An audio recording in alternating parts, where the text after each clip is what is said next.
Recorded naman kahit sa kanilang CCTV. 7 o'clock in the morning, dumating na doon ang NBI sa Senado.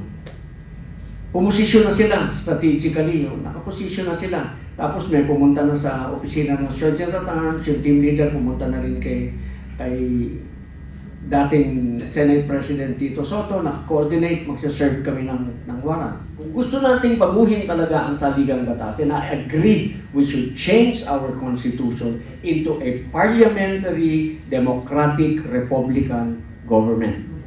Yun po ang nararapat sa atin ngayon. Tanong ko lang, no? Kung anong dalawa sila, kung sinong gustong sumagot. So, anong nakikita ninyo doon sa video presentation ni Senator Jaime Marcos? Yung Noel. Wasakin natin ang kasinungalingan. Totoo naman yun yung lagi kong sinasabi, marami pa rin sa ating mga kababayan ang addicted sa kasinungalingan nila. Gusto lang talagang maniwala, gusto lang talagang, basta kasinungalingan, papaniwalaan nila Addict sila dun sa kasinungalingan Ayaw buksan ang isip, ayaw buksan ang, para tignan ang katotohanan. Kaya, namumutawi sa mga bibig ng mga, Tagalog ako Puro kasinungalingan, puro panloloko, puro panlililang, para meron pa rin silang kakampi. Pero kung titignan ninyo ang katotohanan, the truth behind it all, talaga namang, katulad halimbawa, with your permission, meron ba, nilusog pa nila yung Senado o hindi? Was there, di ba? Recorded naman kahit sa kanilang CCTV. 7 o'clock in the morning, dumating na doon ang NBI sa Senado. Pumusisyon na sila, strategically, nakaposisyon na sila. Tapos may pumunta na sa opisina ng Sergeant at Arms, yung team leader pumunta na rin kay dating Senate President Tito Soto na coordinate, magsaserve kami ng warrant. Hindi pinaalam ni Tito Soto ito sa kanyang mga kasamahan, kaya nagkagulo. Dapat yun sinabi niya. Merong NBI dito, isa-serve yung warrant pag dumating si Senator Bato. At saka, hindi ganon ang pag-aresto sa isang senador. Senador yun Hindi yun common criminal. You don't arrest him like a common criminal, makikipaghabulan ka doon. No, the proper way to serve a warrant before a senator, yung hindi naman common criminal na mamamatay tao na Go to the Senate President, we have a warrant of arrest. We want to arrest Senator Ronald De La Rosa. Pupunta si Senator Bato doon sa office ng Senate President. Ganun yun pag-uusapan lamang doon. Pero yung habulin mo, hindi tama yun. Tapos magbabari lang, magbubukas ka ng pintuan sa likod, doon mo dadaan na para mailabas mo. So kahit na anong sabihin ninyo, this is recorded, kahit na anong baligtad ang gawin ninyo, kita naman. Walang nagpaputok, may powder burns yung NBI na nahuli. Yung mga ganun ba? And then they still want to reverse the situation. Nakakaawa yung mga taong niloloko nila dahil naniniwala pa rin sa kanila. Hindi naman nakikita yung katotohanan doon sa siso. Yun lang po, na maging mapanuri po kayo. Maging mapanuri kayo dahil if you just really want to know the truth is plain. So yung video ni Senator Jaime, talagang sinasabi lang niya, wasakin natin ang kasinungalingan. Wasakin na natin lahat ng kasinungalingan na ikinakalat nila para makita ng taong bayan ano ba talaga ang tunay na nangyayari sa atin.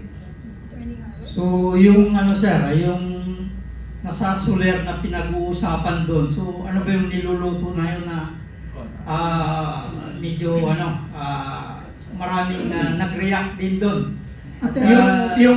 Sandali, Attorney Garcia. Sir, yung question mo nung una, may question ka, di ba? Sinagot ni Attorney Garcia. Pasagutin muna natin. Pwede nating pasagutin muna si Attorney Harold. Thank you po, sir. I don't know anything about it. See? Yes. Yes, you can proceed now. Okay, yung sitwasyon po na nangyari doon, yung usapin sa nangyari di umano doon sa pinag-usapan sa Soler. Sir, kung gusto niyo po, kayo na mauna, Attorney Respicio. Wala po akong personal knowledge tungkol sa bagay na nangyari na yon, pabayaan lang po natin yung impormasyon na libreng mag-flow. Okay. Huwag po nating paunahan. It's anyone's guess. Pangit naman na magsalita tayo na totoo tapos hindi pala totoo. Pero the truth will come out eventually and act upon the truth. Thank you very much, Attorney Garcia, please. Salamat, sir. Si Lito Bonayo, who was present during the meeting, admitted na pinag-usapan yung mga bagay na yun, no? Na pag-usapan yung CONAS, yung papadami ng number ng senators, gagawing regional senators, ang so term extension, things like that. Inadmit niya yun na napag-usapan during that meeting na parang naging free-flowing lamang na discussion. Whether or not that is the intention, pero yun yung mga topics na kanilang pinag-usapan. So, kung halimbawa kung dumating tayo sa punto na pag-uusapan natin yung pag-amyenda sa ating saligang batas, dalawa po yun yung CONAS pwedeng mag-change lamang ng Constitution. Yung isang provision, dalawang provision sa saligang batas, pwede po yun sa CONAS. Ano tawag mo rito, Constituent Assembly. Pero kung i-revise mo po ang saligang batas, ang kailangan doon, Constitutional Convention. So tayo po, ang aking suggestion, kung aamyendahan lang po natin at babaguhin lang natin to favor yung kanilang plano, huwag na po tayong pumayag doon dahil hindi po yun para sa taong bayan, para sa kanilang personal na pakay lamang po yun. Kung gusto nating baguhin talaga ang saligang batas, and I agree we should change our constitution into a parliamentary, democratic, republican government.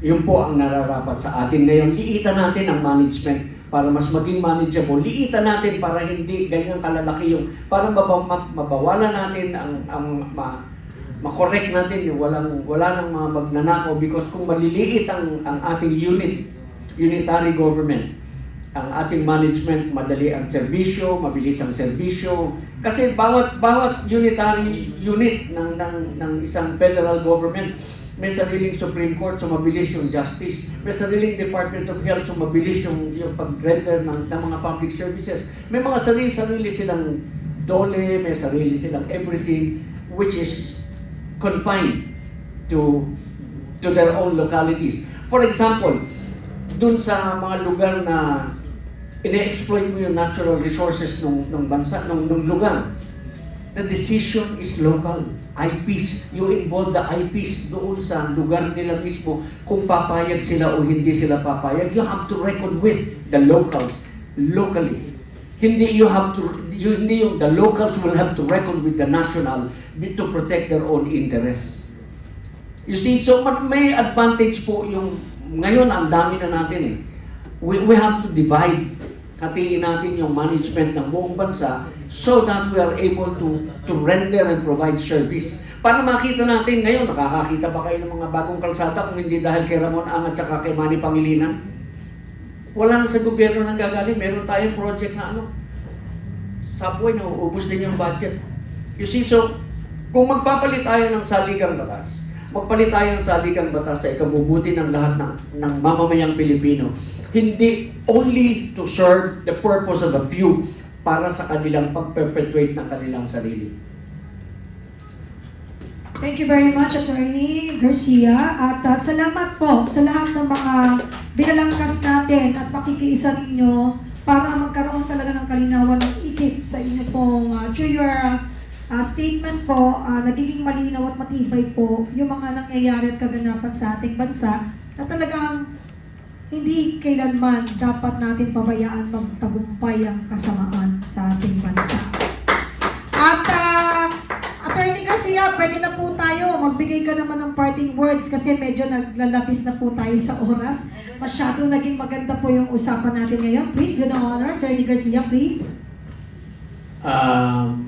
Ano ba? Marami na akong nasabi Basta ganito lang po. Ang ginagawa po natin dito sa PDP, ang ginagawa din namin sa United People's Initiative is ikalat yung tamang information sapagkat kami ay naniniwala na ang mamamayan na may alam ay hindi maaaring mapagmalabisan ng mga nasa kapangyarihan. So dapat po, open mind tayo, observe, listen, tayong maging mapanuri para sa ikabubuti nating lahat. Protektahan po natin yung mga darating na Pilipino, yung mga susunod na Pilipino. Yun ang po legacy natin sa kanila. Salamat po, Attorney Harold. Baka naman meron pa kayong gustong balangkasin, pero kapos tayo sa oras, pag-usapan natin sa likod ng ano. At saka pag-ingatan natin ang mga opinion ng bawat isa. Kasi minsan, ang sarap pakinggan, pero baka mamaya, mapahamak pa sila. Dahil ang ulit nating malaman agad-agad ang katotohanan. Kaya pagka konting may reservation at hindi nila naibigay ng kompleto ang kasagutan, let us understand naman yung kanila pong paninindigan this time. Kasi kailangan hindi talaga natin tanggalin yung proteksyon ng ating mga kasama na naninindigan sa tama. Attorney Harold, your parting words, please. I have no more, madam. Thank you very much. Thank you very much, Director